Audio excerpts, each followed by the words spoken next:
Blood, what this guy is about to say is so sad, but so true. Just watch.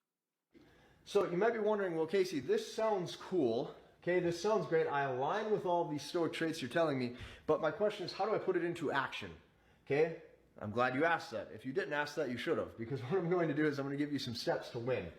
There's specifically 5 steps that you want to live by in order to win and take these stoic traits that I've just described to you and push them ahead. The first thing that you want to do is you want to reclaim all dead time. Okay, dead time is any lag time. We're talking NFL Sunday Network, fantasy football, kicking it with the wrong people, eating beer and drinking wings. Okay, drinking beer and eating wings. You reclaim all of your dead weight, your dead time. What I like to say is idle hands, hands that aren't moving, is the devil's playground, and you're going to get sucked into lower level behavior by the day. The more you live in idle, the less you're going to get done. So people who say, okay, live a little, people who say, oh, drink that beer, live a little, kick it a little, they say this because they actually don't want you to win. They say live a little because they're not. Say that one more time. They're telling you to go out and live a little because deep down they're not living at all. And when you understand this, what you really realize is nobody wants to see you do better than them. Because I'm going to let you in a little secret. There's only one way on planet Earth to do better and to get ahead than the majority of men. And if you know that women deep down want winners, which Is to be better than your previous self. But let's see. you probably do know, the only thing that separates winners from losers is where that person put their time. Now, you can put your time in the wrong areas even if you're working hard, if you're not in alignment with your God-given calling, but you should be able to know and pivot in a quick hurry because you're not seeing the fruits of your labor pay off. What I mean by this is nobody wants to see you deep down do better than them. So I've spoken about this too many times. I've given my famous analogy in the past. I'm gonna give it again for you lot on TikTok who probably have never heard of it. It's about Paul, John, and Alan. Yeah, 3 friends. They all earn 30, 40 grand a year, roughly. They all live in terrace houses. They all drive just mediocre cars. One's got a Honda Civic, one's got a Toyota, one's got a Skoda and that, yeah? Paul, John, and Alan. But let's say Alan, start earning 80 grand a year. Make Alan, the same guy, start, driving a Mercedes.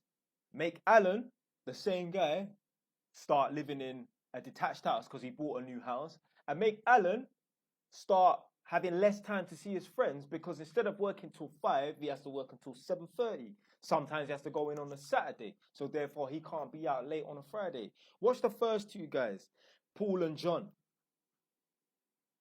Watch them start saying, oh, my man thinks he's better than us, Oh, because he got a new job. Oh, because he's driving a Mercedes now. Oh, because he don't live on this street anymore and he lives over there. The Beverly Hills of Bedfordshire or whatever, innit? People don't want you to do better than them. Yeah? I know, man, already. Man, have said to me already, oh, I think you'd look good in a BMW, Why a BMW? Why not a Mercedes? Because a man don't want a man to drive a car that's of the same caliber of car that he's got. A man has said to me before, oh yeah, man, you know what? Yeah, like if you're thinking about leasing a car, don't, man, because when you get me that £500 bills coming every month, man, you're paying, man. It's a burden on your pockets. Yeah, man, don't bother lease a new car, man. Just stick to buying used cars or just spend 2-3 grand on a used car, man. And then 6 months later, a man goes and gets a virtually brand new car of a certain status, not a Mercedes, but a high caliber car. A man is saying that because a man wants to keep you down. Like I said, there's certain people, they want to drive a nice car to impress people, like fit in with the crew, fit in with the crowd, keep up with the Joneses. Oh, look at me, I got this nice car, yeah. Trying to get a little bit of validation and that little social status and that. And there are other people, they want to drive a nice car to suppress those around them. Ha ha ha, I'm driving a Ferrari, you're just driving a BMW. Or for chicks, oh, I've got a Hermes bag. Not because I like Hermes bag. Not because, it's some special type of alligator or snake skin or some special leather, whatever. No, I've got a Hermes bag. You're not worthy of wearing an Hermes bag. They want to walk down the road and know that every girl that lays eyes on this Hermes bag, they cannot afford it. It makes them feel like they're living some sort of exclusive lifestyle. Most people are very selfish, and they're selfish individuals. Here's the benefit to that, though. Nobody cares if you win in life, but also nobody cares if you lose. Trust me. It's so true. Look how many losers are around. In your life, look how many people you know are losing. Yeah. It's either you're winning, or at least on the path to winning, or you're losing. Yeah. There's no in the middle. Yeah. It's either you're losing or a loser, or you're winning, or you're on the path to winning. I know where the fuck I stand. Yeah. And you do too. Yeah. But you watching this, I don't know, yeah, because I don't know you. I don't know where you stand, yeah, and be honest with yourself, yeah. That doesn't mean that you can't change it, but the first step, if you are losing, the first step is to look in the mirror and say, do you know what? I'm losing, I'm a loser for now. And this is what I'm going to do to make those changes. Book a one-to-one session with Jay Wise, not joking. But if you want to stop being a loser, first and foremost, you have to identify that you're losing and you're a loser at that moment in time, yeah? And then drop the victim mentality as well. Yeah. So no one cares if you win, and no one cares if you lose. There's so many losers out here, it's fucking unreal, yeah?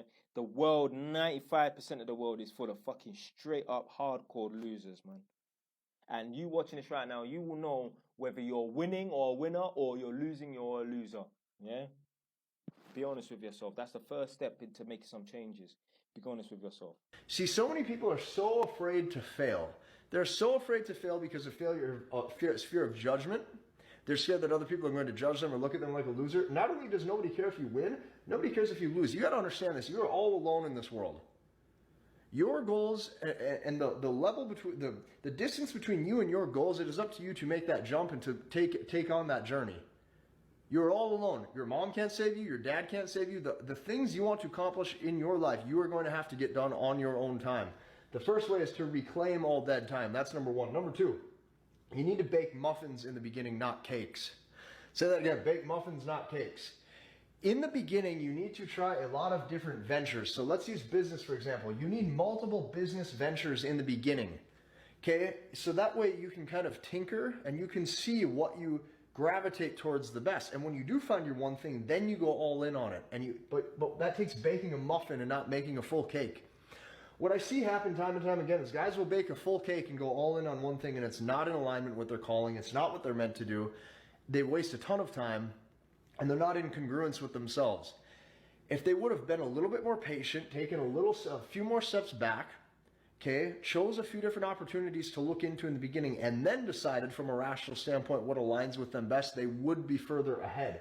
That means in the beginning, you need to be dating, okay? You don't necessarily need to be sleeping with, but you need to be going on dates with multiple women. That way you can identify what are the qualities of femininity that you respect most in a woman and that you desire most out of a woman. See, most men can't even make that decision because they have a clouded judgment. They don't have enough real life experience. They baked a cake in the beginning with their dating life instead of making some muffins. And when you make some muffins, you can actually experiment. You can see what you like and you can see what you gravitate towards. So yeah, and nobody cares if you win and no one cares if you lose. So you gotta hold yourself accountable. As a man, like I say many times, no one is gonna knock on your door and say, come on Jay, or come on Tom, or come on Jack, or come on Kevin. Get out of bed, we're gonna fix your life today. No, a man might do that one time. If a man sees no improvement, if a man sees you're not making the effort, a man is not going to bother with you. And that is the realest fucking truth, but